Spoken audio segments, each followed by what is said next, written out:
intro to nose work class. This will be the boxes set up. Since I'm new to New Braunfels, I don't know of an indoor facility, so we're going to do it on one of the participants' driveways. And one of the participants will crate inside. The rest will crate in the driveway to begin with and on the street where there's shade. They'll also use fans. So it should work for us for an intro to nose work class.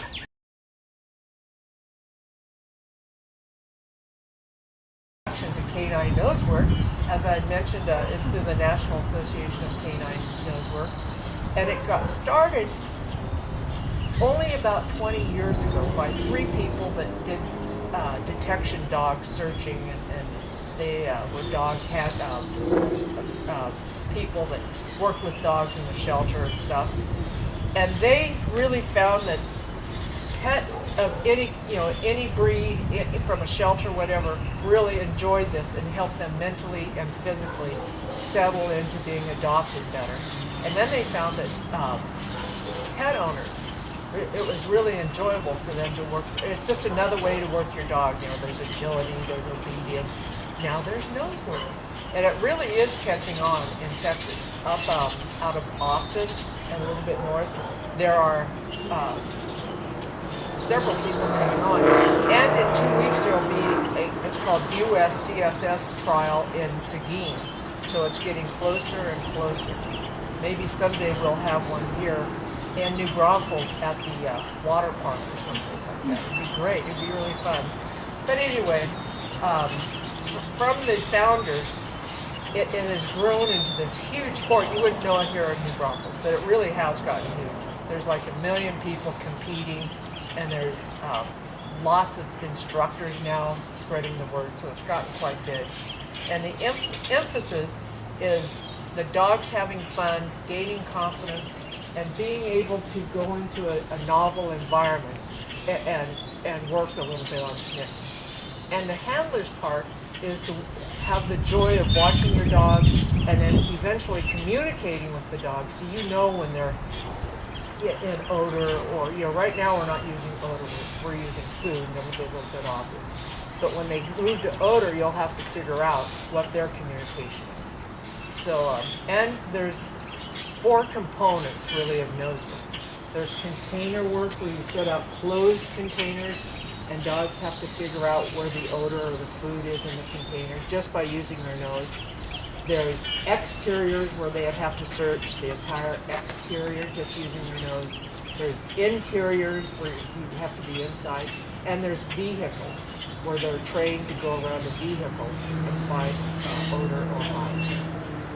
So again, the purpose is to create an activity that both the dogs and the handlers enjoy together, using the dog's natural abilities. We really don't need a lot of special equipment, or you don't have to clicker train.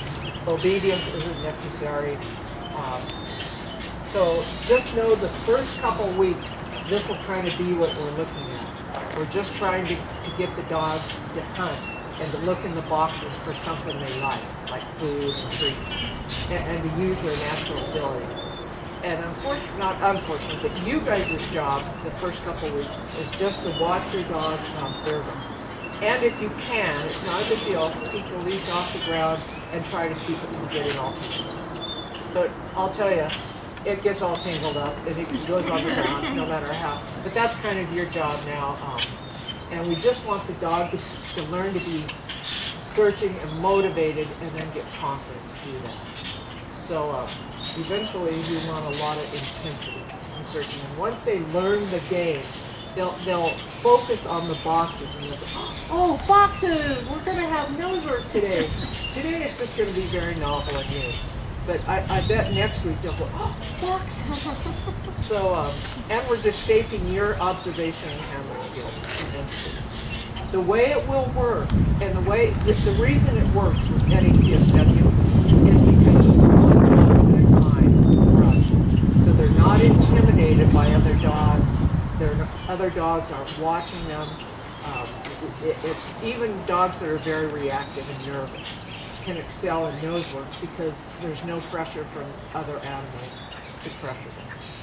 So one dog at a time, and make sure that the dogs never cross really, or have interactions, especially in the beginning. Also, in this sport, you don't do any correcting. Don't be yelling at Lila to stop barking. And if Lucy wants to go back to the car, we'll just distract them a little bit. We'll keep the sessions short. If the dog would potty in the area, it's not a big deal. Don't scold them. Just if they need to go to a different area, that's fine. And then just put them up in the car in the house, and we'll clean it up. And it happens. It's natural, especially early on. So it's just not a big deal. And you guys as the spectators, when you're not running your dog, you'll be observing. You learn a lot just by observing. But some dogs are extremely social, or they just want to say hi. And you want to say hi too, but don't. Just kind of be neutral and go, because you don't want them to just, you need to have them close to you. Don't feed them. I remember in my early classes, they didn't tell us, and we'd be sneaking them treats. So it's no wonder they wanted to come to us. But, the whole thing is to have fun and get treats over here. So, no obedience. You don't need that. Just bring them up to the start line or here, and we'll start putting some treats out there, and we'll hunt. We'll do 3 sessions of that. And after each session, you'll put your dog up, because actually in nose work, it's really good for a dog to have some downtime when learning something new or between searches. It just helps the mental and physical aspects of learning nose work. They process, what did I just do? And that was fun. And so you'll have a little downtime after each search. So I think that's the only thing else is, as you see the boxes out here, if you continue on a nose work, boxes are the foundation of all nose. Even when you get up to the upper levels, there'll be boxes. Most times they'll be closed, but you'll see boxes the rest of the time in nose work. And what's fun is you just have boxes at home, and so you can do it anytime, any place. And if you want to start practicing down the road, you can always have a couple boxes in your car. You can just go to a park, set them out, and practice. Just give them new novel areas to practice, but we'll talk about that later.